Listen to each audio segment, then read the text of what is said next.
there comes a moment in your life when you realize you've been giving all your energy to someone who seems impossible to reach. You've tried everything: patience, love, reassurance, compromise, and yet it feels like no matter what you do, they keep slipping further away. You text, they delay. You share your heart, they shut down. You lean in, and suddenly they lean out. And in those painful moments, you start asking yourself the same haunting question: what more can I do? But let me tell you something that most people never hear. Your power isn't in doing more. It isn't in begging. It isn't in proving your worth. It isn't in chasing. The secret lies in one single powerful shift, a shift that flips the dynamic completely, a shift that transforms you from the one holding on to the one being pursued. Because here's the truth: avoidants are not unfeeling. They are not heartless. They are not incapable of love. Deep down, they crave connection as much as you do. But their fears, their walls, their survival mechanisms, they trick them into running from what they actually want most. And when you keep chasing, when you keep overgiving, you unintentionally confirm their deepest fears: that love is suffocating, that closeness is dangerous, and that the only way to survive is to escape. But imagine this: what if overnight you could turn the tables? What if, instead of them pulling away while you try harder, they found themselves restless, unsettled, and drawn toward you? What if, instead of you losing sleep wondering why they won't open up, it was them staying awake at night wondering why they suddenly can't stop thinking about you? That shift is real. That shift is possible. And that shift begins when you stop playing by their rules and start owning your own. Today, I'm going to walk you through 6 powerful principles. Each one is like a lever that flips the script. Each one is a truth that pulls the avoidant out of hiding and forces them to confront what they've been running from: you. And once you internalize these, once you embody them, you won't just win their attention, you'll gain back your freedom, your confidence, and your sense of worth. So if you're tired of begging for crumbs, tired of over-explaining yourself, tired of waiting by your phone just to see one small message, today is your turning point. Because I promise you, when you make this one shift, everything changes. The avoidant no longer holds the power. You do. The first and most powerful shift you must make is this: stop trying to control how the avoidant shows up and start controlling how you show up. Let me explain. Most people who love an avoidant fall into the same trap without even realizing it. You start off strong, confident, and full of self-respect. But as soon as the avoidant pulls away, panic rises in your chest. Suddenly, you're not operating from strength anymore. You're operating from fear. Fear of losing them. Fear of abandonment. Fear that maybe you're not enough. And so, what do? You reach out more. You explain more. You try harder. You soften your boundaries. You minimize your needs. You shrink yourself just to keep them comfortable. You trade your power for their temporary approval. But here's the hard truth: every time you do that, you don't get closer to them, you push them further away. Not because they don't care, not because they don't love, but because avoidants are wired to feel unsafe the moment they sense pressure. And when you make them the center of your universe, when you orbit around their moods, their responses, their availability, you reinforce their fear that intimacy means losing freedom. So the very thing you're afraid of, losing them, is the thing you make more likely by chasing. The shift then is radical but simple. You must stop seeking their validation and start radiating your own. That means you no longer measure your worth by how quickly they text back. You no longer silence your needs just to keep the peace. You no longer contort yourself to fit their comfort zone. Instead, you return to yourself. You reclaim your time, your energy, your joy. Because here's the paradox: the moment you stop trying to get them is the moment they start realizing they could lose you. And that flips everything. Think about it. When you are constantly available, they don't feel your absence. When you are always proving, they don't have to wonder. But when you shift, when you pull back, not in anger but in self-respect, suddenly the avoidant feels the emptiness of your presence missing. And that space is what wakes them up. It's like oxygen. When it's always there, you don't think about it. But the moment it's taken away, suddenly it becomes the most important thing in the world. Now, this doesn't mean you play games. It doesn't mean you ghost them or punish them. No, that's still focusing on them. The true shift is deeper. It's not about withholding from them. It's about returning to you. Ask yourself, what makes me come alive? What goals did I put on hold while waiting for their attention? What passions, friendships, opportunities have I neglected? Because when you pour back into yourself, when you live from a place of wholeness instead of desperation, the energy changes. And avoidants feel that. They may not understand it consciously, but they sense it. Suddenly, you're not the anxious pursuer anymore. You're the grounded, magnetic force. You're not begging for love, you're embodying it. And that, my friend, is irresistible. Because deep down, avoidants don't actually want someone who chases endlessly. They want someone who is strong enough to stand on their own. Someone they can respect, someone they know won't collapse if they step back. When you embody that, you break the old cycle. And here's the best part, even if they don't immediately come closer, you win. Because you're no longer living in reaction to their fear. You're living in alignment with your worth. You no longer rise and fall based on their moods. You stand steady in your own truth. That's freedom. That's power. So the first shift that flips the avoidant overnight is this: stop making them the center of your world and start making yourself the center of your world. Not out of ego, not out of pride, but out of the deep knowing that you are already whole. When you stop chasing, they start noticing. When you stop over giving, they start craving. And when you stop trying to control how they show up, you discover the one thing you always had but forgot: your ability to choose how you show up. And that, right there, is what turns everything around. The second shift that flips the avoidant dynamic is this: detach from the outcome and attach to your standards. Now, let's be honest. When you're in love with an avoidant, every interaction can feel like a test. Did they text back? How long did it take? Did they say something affectionate, or was it cold and distant? Did they cancel plans, or did they finally show up? And without realizing it, your entire emotional state starts swinging like a pendulum based on their choices. One good message and you feel high on hope. One distant reply and you spiral into doubt. This emotional roller coaster is exhausting, but more importantly, it's dangerous because it gives them unconscious control over your happiness. Here's the truth: when you live for the outcome, whether they stay or leave, whether they come closer or not, you hand them the keys to your peace of mind. And the avoidant senses that.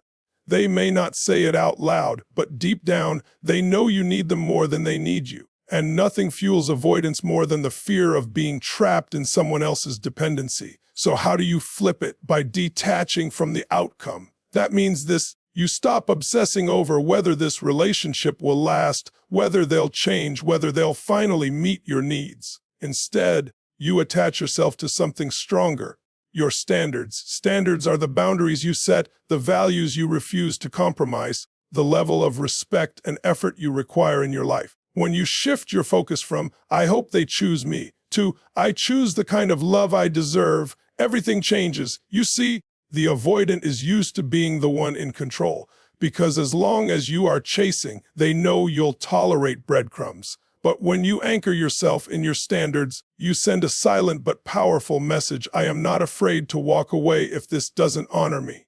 And nothing wakes an avoidant up faster than the possibility of truly losing you. Not because you begged, not because you demanded, but because you embodied self-respect so deeply that they realize they can no longer take your presence for granted. Now, detaching from the outcome doesn't mean you stop caring. It doesn't mean you become cold or indifferent. It simply means you stop bargaining with your worth. You stop waiting by the phone, replaying their messages 100 times, trying to decode whether they love you. Instead, you decide: if this relationship rises to the level of my standards, I'm in. If it doesn't, I have the strength to walk. That energy is magnetic. Why? Because it shifts you out of fear and into certainty. And people are drawn to certainty. When you no longer need the avoidant to validate your value, you suddenly stand taller. Your presence changes. You radiate strength instead of insecurity. And ironically, that's when the avoidant starts feeling a pull toward you, because you're no longer clinging to them for your identity. Here's the paradox: avoidants fear being consumed, but they are drawn to partners who are whole within themselves. They fear neediness, but they respect strength. They resist pressure, but they lean toward people who embody freedom. And when you detach from the outcome, you become all of those things at once. Think of it like this: you're not auditioning for their love. You're not begging for a seat at their table.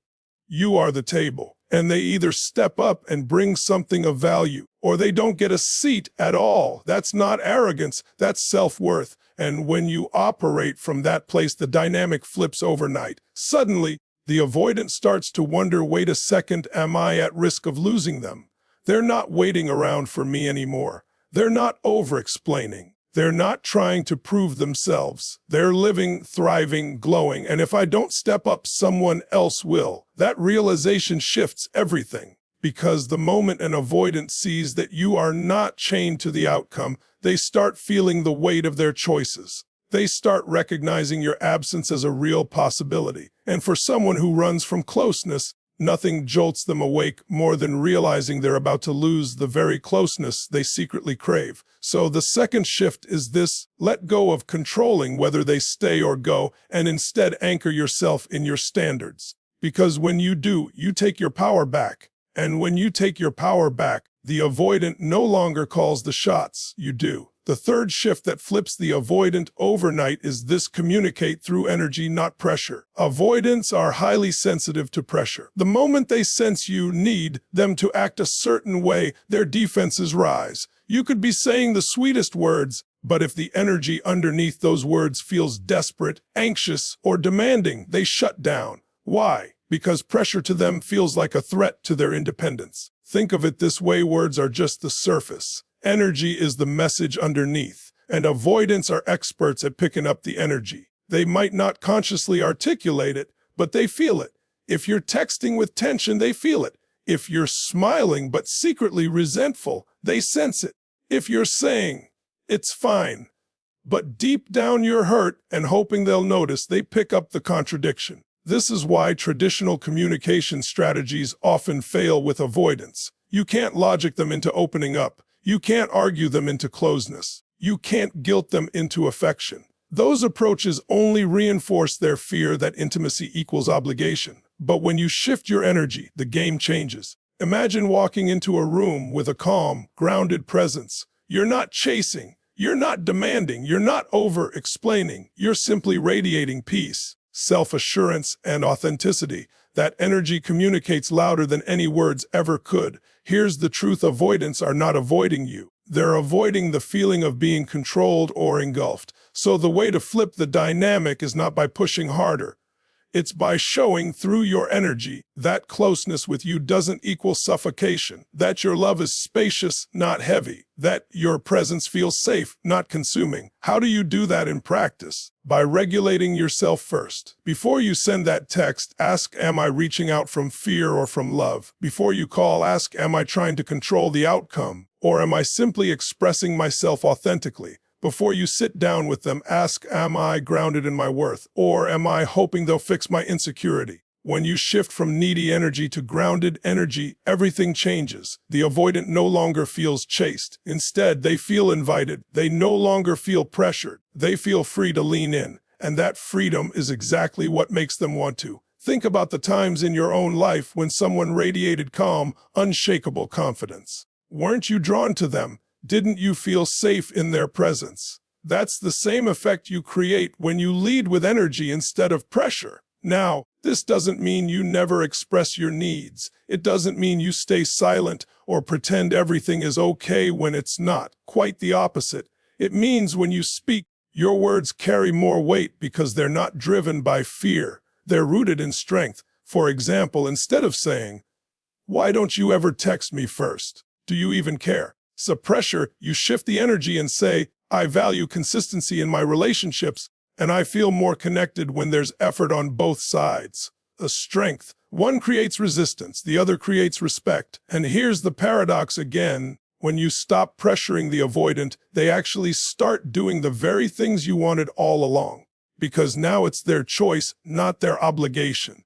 And people are always more invested in what they freely choose than in what they're forced into. So the third shift is mastering your energy. Ground yourself. Breathe before you react. Speak from a place of wholeness, not fear. Because when your energy says, I'm already complete, the avoidant starts feeling safe enough to come closer. They may not even understand why they suddenly feel drawn to you, but they will. because energy speaks louder than words. And when your energy changes, the entire relationship dynamic changes overnight. The fourth shift that flips the avoidant overnight is this: replace pursuit with presence. Most people dealing with avoidance make one costly mistake. They try to bridge the gap by doing more. More calls, more texts, more reassurances, more effort. The logic seems simple. You think, if I just show them I care enough, they'll finally feel safe and open up. But in reality, all that pursuit only makes them retreat further. Why? Because pursuit feels like pressure. And to the avoidant, pressure equals danger.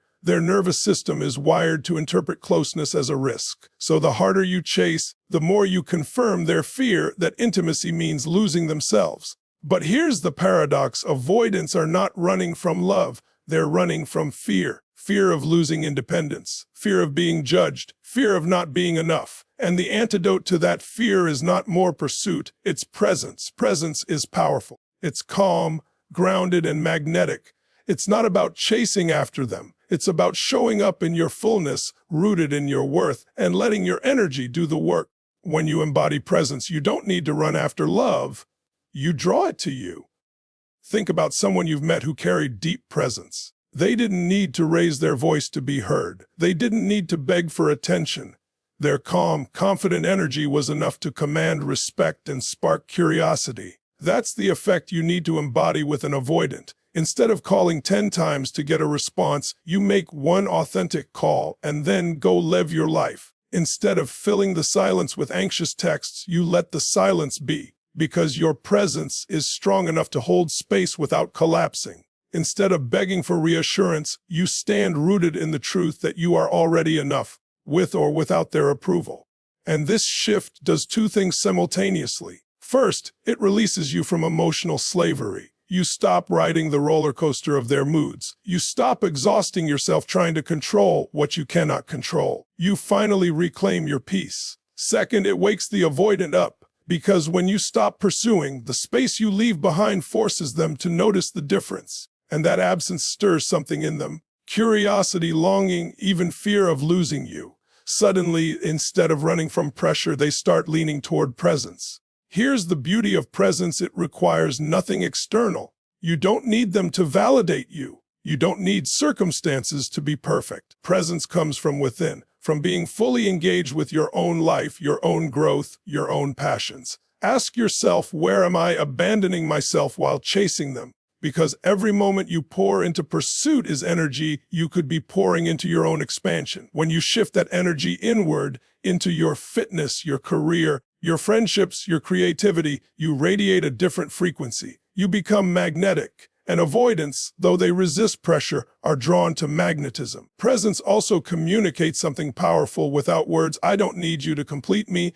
I am whole, but I choose to share my wholeness with you. That's irresistible. Because while avoidants fear being consumed, they secretly crave the safety of a partner who doesn't collapse into them but instead stands strong beside them. And here's the real secret: presence builds trust faster than pursuit ever could. Pursuit says, I need you to fill my emptiness. Presence says, I am whole, and I invite you into my world. Which one do you think the avoidant feels safer around? Which one do you think they will lean toward? So the fourth shift is clear. Stop exhausting yourself with pursuit and start embodying presence. Be still, be grounded, be radiant in your own lane. Because when you stop running after love, love starts running after you. And that's when the avoidant, who once pulled away every time you leaned in, suddenly finds themselves leaning toward you, because presence is magnetic and presence cannot be ignored. The fifth shift that flips the avoidant overnight is this: stop trying to be understood and start understanding yourself. Here's what usually happens in relationships with avoidants. You spend so much time, energy, and emotion trying to make them understand you. You explain your feelings over and over. You try to show them your heart. You rehearse conversations in your head, thinking, if I just phrase it the right way, maybe this time they'll get it. But the harder you try to be understood, the more misunderstood you feel. And the more misunderstood you feel, the harder you push. And the harder you push, the more they retreat. It's a painful cycle that leaves you drained and them distant. So what's the shift? Instead of obsessing over whether they understand you, start putting all that focus into understanding yourself. Why is this so powerful? Because when you turn inward and really get clear on what you feel, what you need, and why you react the way you do, you stop outsourcing your sense of clarity to the avoidant. You stop waiting for them to validate your emotions. You stop relying on them to give you permission to feel. You own your inner world. For example, instead of saying, "Why don't you ever reassure me when I'm insecure?" you might step back and ask yourself, "What am I really seeking here? Am I looking for them to fill a void that I haven't learned to fill myself? Am I asking them to carry a responsibility that actually belongs to me?" This doesn't mean you never express your needs. It means when you do, you're no longer coming from confusion or desperation. You're coming from clarity and strength, and clarity is magnetic. Avoidants respect people who know themselves. They might not say it out loud, but when you show up with self-awareness instead of emotional chaos, they feel safer around you. Why? Because avoidants are terrified of being responsible for someone else's storm. The more you understand yourself, the less stormy you become. Let me be clear, self-understanding is not about suppressing your feelings. It's about owning them. It's about saying, "This is my fear, and I take responsibility for it. This is my desire, and I honor it. This is my boundary, and I will uphold it." That kind of ownership transforms the way you show up in every interaction. And here's the paradox again. When you stop demanding that they get you and instead focus on getting yourself, you actually make it easier for them to understand you. Because you're no longer sending mixed signals. You're no longer communicating from a place of panic. You're calm, direct, and authentic. And that makes your presence far less threatening. Think about it. If you walk into a conversation grounded in self-understanding, you might say, "I realize that when you pull away, it triggers my fear of being abandoned. That's something I'm working on. And at the same time, I need consistency in order to feel safe in a relationship." Notice the difference. You're not blaming. You're not begging. You're simply stating your truth with clarity. And avoidants, though they may not always respond perfectly, respect truth spoken from strength. They lean toward it because it doesn't trap them, it invites them. Self-understanding also breaks you free from one of the avoidants' unconscious tactics, deflection. Many avoidants, when confronted, will shift the focus back onto you. You're too needy, you're too emotional, you're asking for too much. But when you deeply understand yourself, you're no longer swayed by those deflections. You know your truth and you stand by it. That steadiness flips the dynamic. Suddenly, they realize they can't gaslight you, they can't confuse you, they can't derail you. You know who you are, and that steadiness makes you the anchor in the relationship, not them.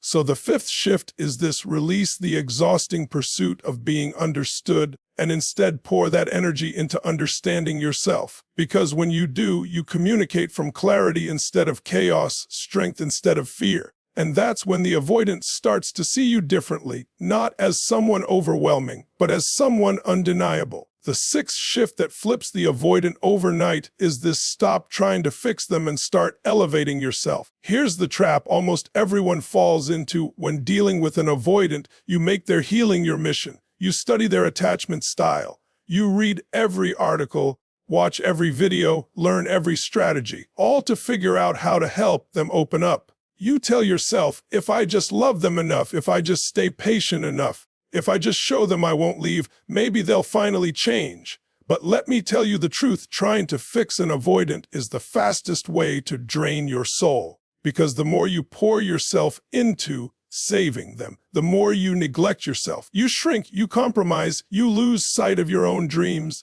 all while waiting for them to transform. And in the end, not only do they not change, they actually pull away more. Why? Because deep down, nobody wants to be a project. Nobody wants to be fixed. So here's the shift: stop trying to fix them. Start elevating yourself. When you elevate yourself, you reclaim your power. You stop asking, "How can I make them love me?" and start asking, "How can I make my life so fulfilling that love is the bonus, not the foundation?" That shift flips the dynamic instantly. Think about it. An avoidant expects you to orbit around them. They expect you to wait, to sacrifice, to bend over backwards for a tiny bit of affection. But when you flip the script, when you're out there pursuing your goals, building your career, expanding your friendships, investing in your health, living fully, They no longer see someone clinging for scraps. They see someone rising, someone magnetic, someone who doesn't need them but chooses them. And that choice, that freedom, is what makes them lean in. Because here's the truth: avoidants are not inspired by pressure, but they are inspired by elevation. When you rise, they feel it. When you grow, they notice. When you shine, they're drawn in, not because you beg for it, but because your energy demands it. Now, elevating yourself isn't just about external success. It's also about inner work. It's about facing your own wounds, your own patterns, your own fears. Because often, the reason we cling to avoidance is because part of us is avoiding ourselves. We distract from our own pain by trying to fix theirs. But when you finally turn that energy inward, healing your inner child, building self-love, strengthening your boundaries, you stop running. You become whole. And when you become whole, the dynamic changes overnight. Because avoidants may run from chaos, but they're drawn to stability. They may fear engulfment, but they crave inspiration. And nothing is more inspiring than someone who has elevated themselves into their full power. Let me put it like this: when you stop chasing, stop fixing, and start rising, you force the avoidant to make a choice. Either they rise with you, or they risk losing you. And that's the moment many avoidants wake up, because for the first time, they realize they're not the prize. You are. So stop carrying the weight of their healing. It's not your job. Your job is to live so fully, so authentically, so powerfully, that anyone who wants to be in your life has no choice but to meet you at that level. That's the sixth shift. Don't fix them, elevate yourself. Because when you rise, you not only flip the dynamic with the avoidant, you also attract a higher quality of love into your life, one that doesn't require you to beg, chase, or prove. A love that matches your strength, honors your worth, and celebrates your wholeness. And that, my friend, is how everything changes overnight. There comes a point in every relationship with an avoidant when you realize you cannot keep playing the same game and expect different results. You cannot keep chasing, explaining, overgiving, and hoping that one day they'll wake up and suddenly see your worth. The cycle has gone on too long, and the truth is, nothing changes until you change. That is the power of the shift we've been talking about. Because when you shift your focus away from controlling them and back onto mastering yourself, you don't just flip the avoidant, you flip your entire life. When you stop centering them and start centering yourself, you break the cycle of fear. You stop waiting for their validation to feel valuable. You stop relying on their approval to feel lovable. You reclaim the truth that you are already whole, already worthy, already enough. And from that place, you radiate a different kind of energy. You no longer show up as someone begging for love. You show up as someone embodying love. That difference is what makes the avoidant notice you in a way they never have before. As you detach from the outcome and anchor yourself in your standards, you stop living in reaction to their choices. You no longer crumble when they pull back. You no longer over-celebrate when they lean in. You become steady, consistent, and strong. And that steadiness is exactly what the avoidant deep down has been craving but didn't know how to ask for. You become the anchor in a storm they've been fighting their entire lives. And the paradox is clear: the less you need them, the more they are drawn to you. Presence, self-understanding, and elevation. These are not just strategies to handle an avoidant. They are principles for life. They turn you into a magnet, not because you're chasing love, but because you're embodying it. And whether the avoidant rises to meet you or not, you still win. Because you will never again settle for less than you deserve. You will never again abandon yourself for the sake of keeping someone else comfortable. You will never again measure your worth by someone else's wounds. That freedom is priceless. So let today be the day you stop running after the avoidant and start standing in your power. Let today be the day you stop trying to fix them and start elevating yourself. Let today be the day you make the one shift that flips everything, not by changing them, but by changing how you show up. Because the moment you do, you stop being the pursuer and you become the prize. And when you live as the prize, the avoidant has no choice but to see you differently. Because now you're not waiting for love. You are love. Thank you for giving me the honor of speaking into your life today. If you've made it this far, it means something inside of you knows you're ready for a shift. You're not here by accident. You're here because a part of you is tired of repeating the same cycles, tired of losing yourself in the chase, tired of wondering when love will finally feel safe and fulfilling. You're here because you're ready to rise. Remember this, the avoidant doesn't define your worth. Their distance doesn't define your value. Their silence doesn't erase your beauty. You are already enough, and the moment you embody that truth, everything around you starts to change. Love stops being a battlefield, and it becomes a choice, your choice. So walk away today with this new power inside of you. Stop chasing, stop fixing, stop waiting, start elevating, start embodying the version of yourself that doesn't just attract love, but attracts respect, admiration, and freedom. That's who you were meant to be all along. And if this message spoke to you, if it lit something up inside of you, carry it forward, share it, live it, embody it. Because the more you rise, the more others around you will rise too. And together we can create a world where love is not about fear, but about freedom. Thank you for your time, your heart, and your presence here today. I honor your journey, I honor your strength, and I honor the shift you're about to make. Until next time, take care of yourself, stay strong, and remember you are the prize. Goodbye, and I'll see you soon.